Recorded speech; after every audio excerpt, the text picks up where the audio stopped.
straight to the president for appointment. Let's now talk about something that has characterized the country from yesterday, causing massive traffic jam on Mombasa Road.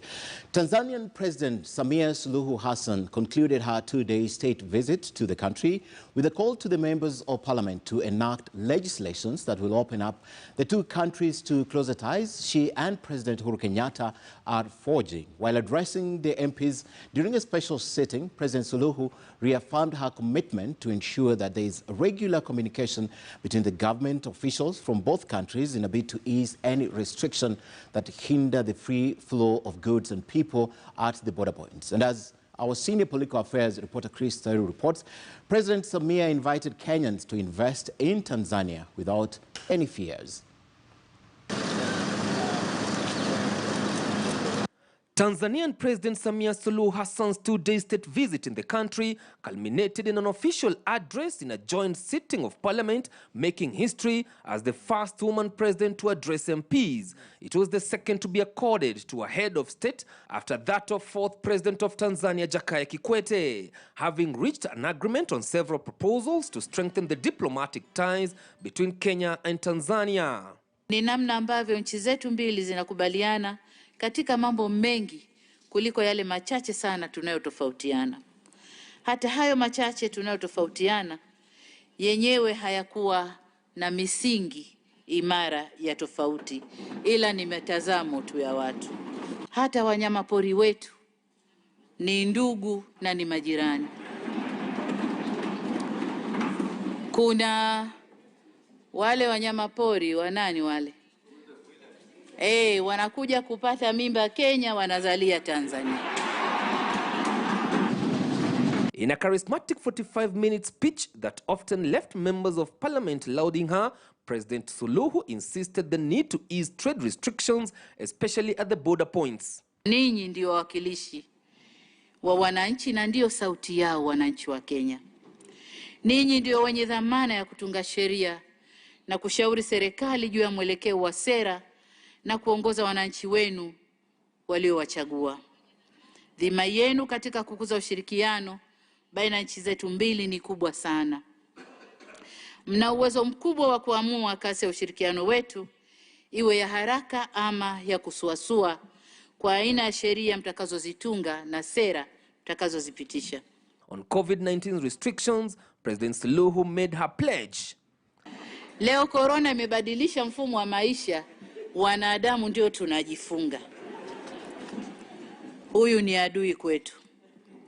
Tunatambua kwamba kila nchi ikiwemo Tanzania imejiwekea utaratibu wa kupambana na janga hili kulingana na mazingira yake mahsusi na hali ya kusambaa kwa ugonjwa huo katika nchi hizo. The president insisted that her visit and reception will not go unnoticed and that they are ready to return the favor. Uamuzi wenu wa kunipa fursa hii ni kielelezo cha thamani na uzito ambao mnaupa uhusiano mzuri uliopo kati ya nchi zetu mbili. Niwahakikishieni kuwa nasi tumeguswa sana na heshima, upendo na ukarimu mkubwa ambao mmetuonesha. Wema huacha deni na deni lake ni kulipwa kwa wema. Na sisi Tanzania tutalipa wema huu.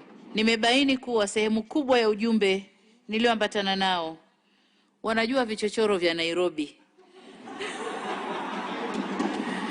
Wanajua nyama choma inapatikana wapi. Lakini kutokana na corona hawakuweza kujibamba. Na hivi nina wasiwasi nisije nikawabakisha nyuma. Kwa hiyo tunawashukuru kwa yote ndugu zetu kwa mapokezi na ukarimu mkubwa.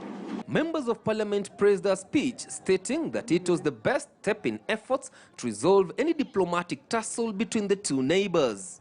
Lifting barriers between among the East African community members is a step towards strengthening the East African community. And this is the right time. She has made the right step. It is historical. By making Kenya one of her first stops as president is not to be underrated.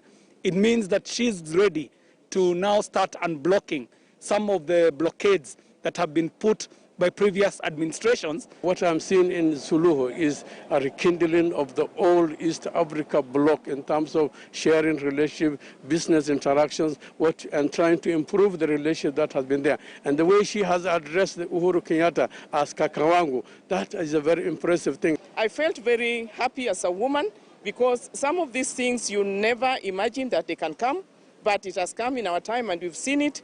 We want to ask now, even in our government here, that as we've started supporting women, right now we are going to have a women's chief justice, that we should have a woman, even in the apex of the next government. Abrupt rains, however, messed up an opportunity by the female legislators to take a photo with the first female president in East Africa, President Samia, as they were forced back into the chambers before the president left in the escort of the two speakers of the bicameral parliament. And after that speech by Tanzanian President Suluhu Hassan, members of the bicameral parliament will have an opportunity to deliberate and debate on her speech, probably next week, given that tomorrow the Senate is expected to vote on the BBI Constitutional Amendment Bill 2020, while their colleagues in the National Assembly are expected to continue with the debate. Chris Thairu, KTN News at Parliament Buildings, Nairobi. Thanks, Chris. Very comprehensive.